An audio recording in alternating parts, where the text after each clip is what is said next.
close your eyes for a moment and imagine the world of the Middle Ages, a time long before electricity, before modern medicine, before the scientific explanations that we now take for granted.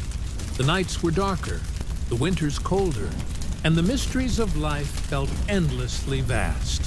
To live then was to live surrounded by uncertainty.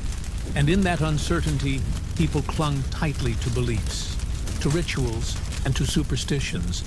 For them, every flicker of candlelight, every whisper of wind, and every unexpected sound in the night carried hidden meaning. In medieval Europe, the supernatural wasn't a far-off concept. It was woven into daily life. The boundaries between religion, folklore, and fear blurred together. People believed in angels and demons, saints and spirits, curses and charms. To us today, many of their customs might seem strange, even amusing. But for those who lived centuries ago, these superstitions provided comfort, protection, and a way to make sense of a world that was often unpredictable and harsh. Let's begin with one of the most universal fears of medieval people, the fear of the night. When the sun set and darkness stretched across the land, people believed the world became vulnerable to spirits, witches, and demons. Light was not just a necessity, it was a shield. That is why candles were more than a way to see. They were a source of protection, a candle left burning overnight, especially one blessed in church, was believed to keep evil away. To snuff it out before going to sleep was considered risky. It might leave your household unguarded. And then, of course, there was the fear of the crossroads. Medieval villages often had winding dirt paths that met at odd angles, and those intersections were thought to be dangerous places. They were considered gateways between the natural and the supernatural world. People whispered that witches gathered there, that restless spirits wandered there, and that the devil himself could be found standing at the crossroad at night. To this day, we still hear echoes of this superstition in stories of making a deal at the crossroads. In the Middle Ages, few dared to linger there after sundown. Another widespread belief was in the power of charms and talismans. People often wore small objects for protection. A piece of iron, for example, was thought to repel evil. Blacksmiths were seen as mysterious figures because they could shape this powerful material.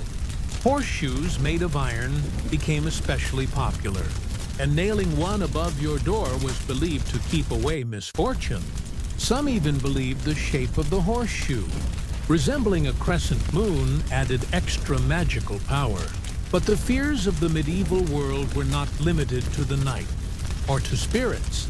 They extended deeply into the realms of health and illness. Sickness was terrifying, especially in an age where plague and disease could sweep through entire towns without warning.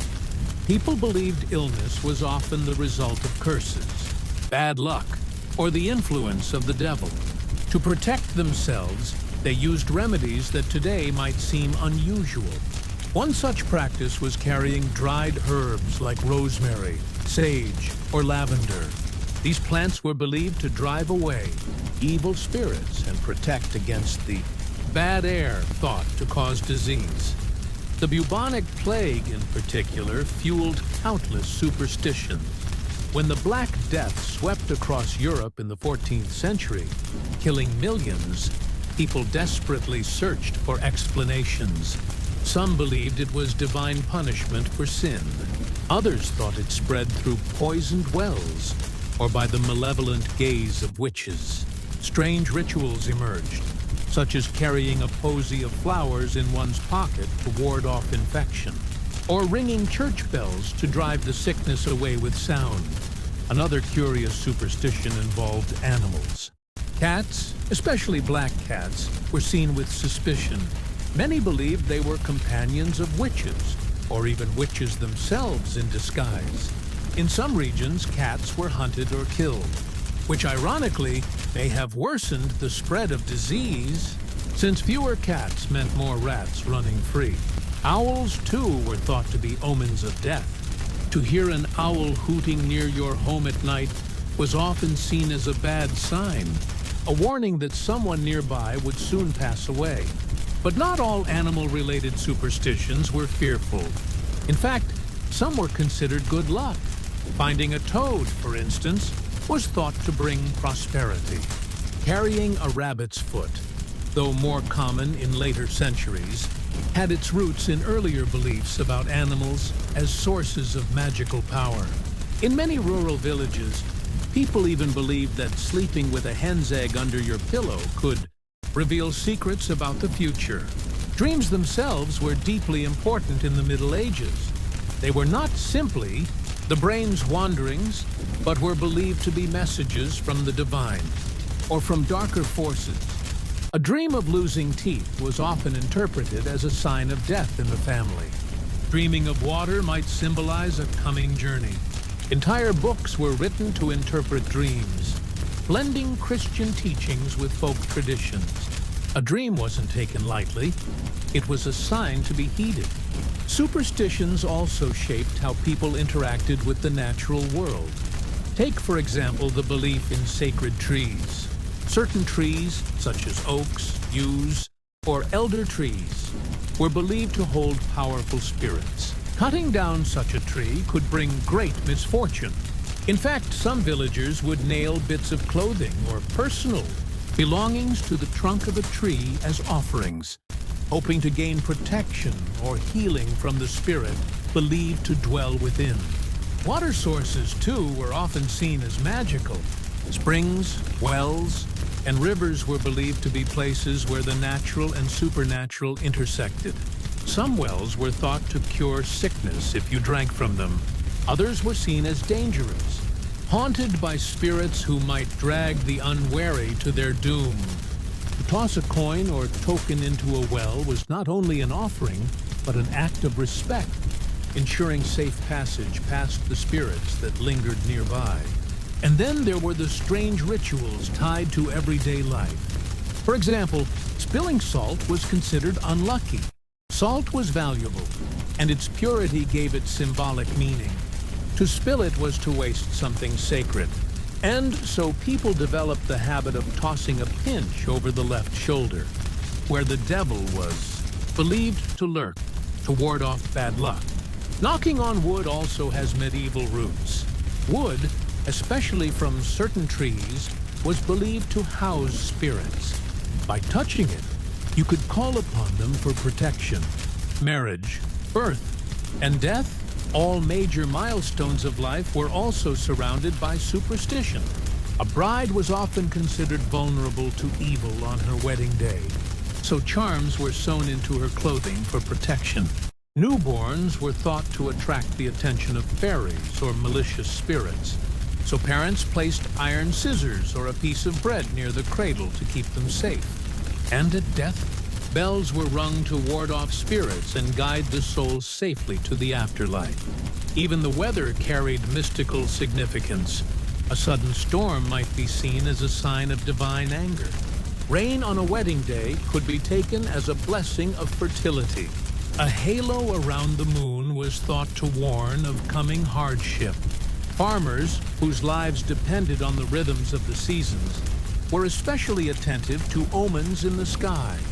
The flight of birds, the shapes of clouds, the color of the sunset, all became signals of what the future might hold. What's remarkable is how these superstitions shaped the very way medieval people lived. Every action, whether it was how they entered a home, how they prepared food, or how they buried the dead, was influenced by invisible forces they believed surrounded them. For them, superstition wasn't foolishness. It was survival. It was comfort. And it was meaning in a world that could so easily seem cruel and chaotic. As we look back now, many of these beliefs feel quaint, even humorous. But to dismiss them entirely is to miss the point. Superstitions were not simply about fear, they were about hope. They gave people a sense of control, however small, in a time when life was uncertain and death was never far away. So tonight, as you drift to sleep, consider how many of these old beliefs still linger in our world today. Do you ever avoid walking under a ladder? Do you make a wish when you see a shooting star? Do you knock on wood or toss salt over your shoulder? These echoes of the past remind us that superstition is not just a medieval curiosity. It is a thread that runs through human history, connecting us across centuries and whispering that deep down, we are not so different from those who once lit candles against the dark. The sun has dipped below the horizon, and the city of Rome breathes in a different rhythm. The heat of the day finally begins to release its grip, leaving behind a warm haze that settles between the narrow alleys and towering stone tenements. Imagine yourself standing in the heart of the city, on an ordinary street, where thousands of people like you live, crammed into tall, wooden-framed apartment buildings known as insulae. By day, the city is deafening. Chariots clatter over the stones. Vendors cry out their wares, and the smell of bread from the bakeries mixes with the stench of sewage and beasts of burden. But now, after dark, the chaos doesn't disappear. It changes. For the ordinary Roman, night begins with a small meal, usually simple and plain. Most citizens are not patricians reclining in marble, courtyards with roasted peacocks and wine. They are workers, craftsmen, and laborers, whose evening food might be a bowl of porridge made from barley, or a hunk of bread dipped in olive oil. Perhaps some olives, maybe a piece of cheese if fortune is kind. For drink, a cup of wine, always watered down, for to drink it straight is considered barbaric. In the dim glow of an oil lamp, families gather in their cramped rooms. A single clay lamp gives off more smoke than light, its flame trembling with each draft that slips through cracks in the wall. Children settle on the hard floor, listening as their parents talk in hushed tones about the day. Outside, the streets slowly fill with different kinds of life. Step outside the insula, and the first thing you notice is the sound. Rome after dark is never silent. From distant taverns comes the laughter of men who have drunk more than they should, their voices echoing through narrow alleyways. From somewhere else, the clatter of dice on a wooden table, followed by groans and shouts. Gamblers, trying their luck under the flickering light of a torch. The air carries a mix of smells. Roasting meat from a street vendor, sour wine spilled on the stones, smoke from torches, and the sharp bite of the open sewer that runs down the middle of the street. For the ordinary citizen, night is both an escape from the day's toil and a risk. For not all who wander the streets after dark have honest intentions. The poor cannot afford private guards. Instead, they rely on their wits and the occasional patrol of the city watch.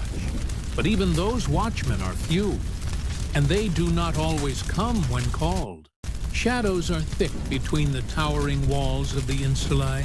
It is in those shadows that thieves and cut-purses linger, waiting for the careless or the unlucky. A Roman proverb says, "After dark, all cats are leopards," a reminder that danger wears many disguises in the night. Still, not every Roman spends the evening in fear. Some find joy in the simplest pleasures.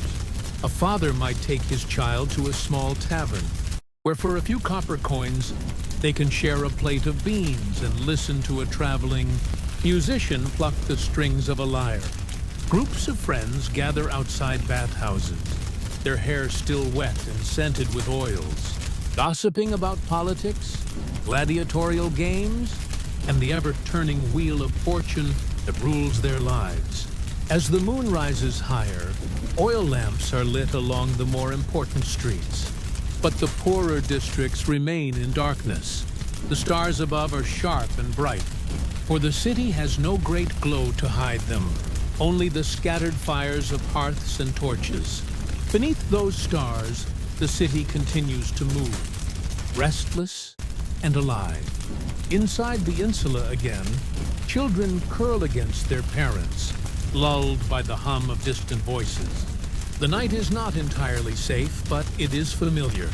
Tomorrow will bring more work, more struggle, but for now, there is only the quiet comfort of being together, while Rome itself dreams and murmurs in the dark. For those who are not ready to sleep, the Roman night offers diversions of many kinds. The tavern, or popina, is the heart of after-dark life for common folk. Step inside one, and you find a crowded room filled with the scent of spiced wine, sizzling sausages, and sweat. The light comes from smoky torches fixed to the walls, casting flickering shadows across plaster painted with crude images of dice, gladiators, and Venus herself. Men sit hunched over rough tables, cups in hand, arguing loudly about the latest chariot races in the Circus Maximus. The blue faction, the green faction, the reds and whites, each has its devoted fans, and the rivalry does not fade when night falls. The talk grows heated, and sometimes a fist fight breaks out. The tavern keeper is used to it. He simply shouts over the noise, pours another jug of wine, and waits for the trouble to burn itself out. In the corner, gamblers roll their dice, carved from bone or ivory, their fortunes rising and falling with each throw. A poor laborer might lose half a day's wages in a single unlucky toss. Yet the lure of chance is stronger than caution. For the ordinary Roman, who spends his days under the yoke of endless work, the dice offer a brief dream of escape, a chance, however slim, to win enough to buy freedom from the grind. Outside, the street is alive with vendors calling softly to late-night wanderers. A woman sells hot chestnuts from a brazier. Another offers honey cakes, their sweetness clinging to the fingers. The smell of grilled fish mingles with incense drifting from a nearby shrine, where a worshiper whispers prayers into the darkness. For every god has his hour, and some are best honored in the quiet of night. Not far away, a group of men walk together, their heads lowered, eyes sharp. They are not friends heading to a tavern, but the city's watchmen, carrying wooden staves and small shields. They glance into alleys, startling beggars who scatter like birds. Yet even they know they cannot watch every corner of Rome. In truth, the shadows belong to the thieves and the desperate. The smart citizen avoids the darkest streets and hurries, home before misfortune finds him. Still, danger is not the only thing that stirs at night. Lovers slip through the alleys, whispering to each other in secret corners, hidden from disapproving eyes. A lyre drifts through the air from some courtyard gathering. And above all, there is the steady heartbeat of Rome itself. The murmur of thousands of souls awake, each carrying their own story, their own dream beneath the same wide sky. As the hours slip by, the city grows both quieter and more dangerous. Many families retreat into their insulae, bolting the wooden doors and trusting that the gods will keep fire and thieves at bay. These towering apartment blocks are fragile things, built quickly and cheaply, and every Roman knows the stories. Whole buildings collapsing in the night, or flames devouring an entire street before dawn. To sleep in such a place requires a kind of faith. Faith in fortune, and perhaps faith in the household gods. The Lares, whose tiny shrines glow faintly in the corner of each home. The poor man's bed is little more than straw stuffed into a sack, laid across the floor. The sounds of the city seep through thin walls. Footsteps, laughter, barking dogs, and sometimes the distant cry of a child. Sleep does not come easily to all. Many lie awake, listening to the creaks of the timbers, the whispers of neighbors, and the ever-present hum of a city that never fully rests. Outside, those still awake wander the streets in search of something more. Prostitutes call softly from shadowed doorways, their presence as much a part of Rome as temples and markets. Some work openly, others under the protection of brothel keepers. For a few coins, the night becomes theirs, though often at great cost to body and soul. The law turns a blind eye, for Rome thrives on the labor of all its people, and pleasure is considered just another trade. Meanwhile, in wealthier districts, musicians gather in private courtyards, playing gentle songs for those who can afford leisure. The contrast between rich and poor is never starker than at night. One lies on cold straw in a smoky room, while another reclines on cushions, listening to flutes beneath the stars. Yet in both homes, whether humble or grand, the fear of fire, theft, and fate lingers like a shadow across the city. As midnight approaches, the streets grow emptier. The last of the taverns close their doors, shoving drunk patrons out into the night. Dice clatter one final time before being tucked away. A watchman strikes his staff against the stones, announcing the hour. The city exhales, sinking into uneasy silence. Still, some fires never fade. The bakeries, forbidden to bake during the day, now come alive. Deep in the alleys, men and women knead dough, slide loaves into great ovens, and shovel out the ashes. The scent of baking bread drifts through the streets, tempting even those already in bed. By dawn, the loaves will be ready, warm and golden, to feed the city once more. For the ordinary Roman, the night is both a blessing and a trial.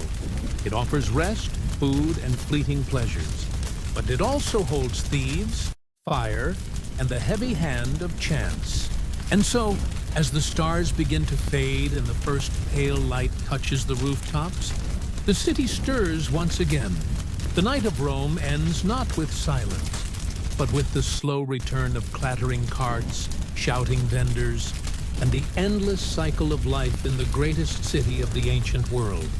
Though Rome seems still in the deepest hours of night, the mind of the ordinary Roman does not rest so easily.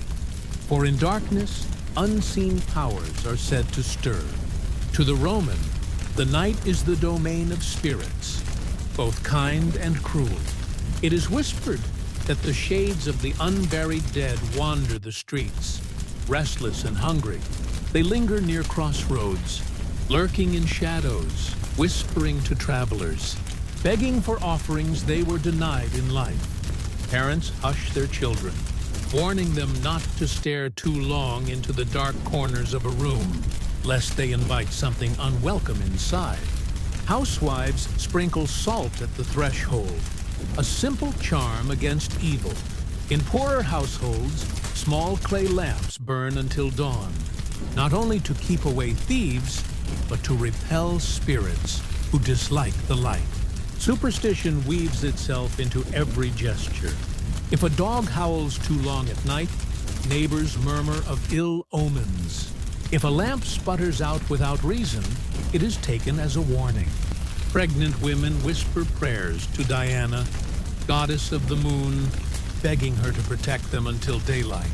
Men who must walk the streets at night carry small charms, carved phalluses, bronze amulets, or even simple knotted strings to keep misfortune away.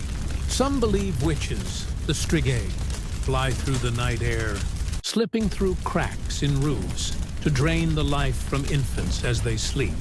Others swear that the spirits of executed criminals stalk the very places where their bodies were cast aside, their souls restless, cursing the living. To combat such terrors, families place offerings of bread soaked in wine at crossroads, gifts for the wandering dead so that they will pass by without harm. And yet, alongside fear, there is comfort. The Romans trust in their household gods, the lares and penates, tiny figurines carved from wood or bronze, watch silently over each home. Before sleep, the father of the household might set out a crumb of bread, a drop of wine, A whispered prayer. Protect this family until the dawn. Such rituals, simple but deeply felt, give the night a rhythm that stretches back generations. As the final hours of darkness fade, the city shifts once more. Farmers from the countryside begin to trickle in with carts of produce, their wheels rumbling against the stones. The bakers pull steaming loaves from their ovens, filling the air with warmth and promise. In the homes of the poor, children stir against the straw mats, blinking awake. In the taverns, drunken men groan as the first light seeps through cracks in the shutters. And on the rooftops, pigeons rise, filling the sky with wings. The night of Rome has ended, but not forgotten. For every Roman who lived through it, the hours of darkness carried both peril and peace, superstition and song, fear and rest. And as dawn spills over the Tiber, lighting temples, markets, and palaces, the city itself seems to sigh, ready to begin the cycle once again. To live in Rome after dark was to walk a narrow path between danger and wonder. The ordinary citizen knew this truth well. The night belonged to no one, and yet to everyone. It was as old as the city itself, and as eternal as the stars above.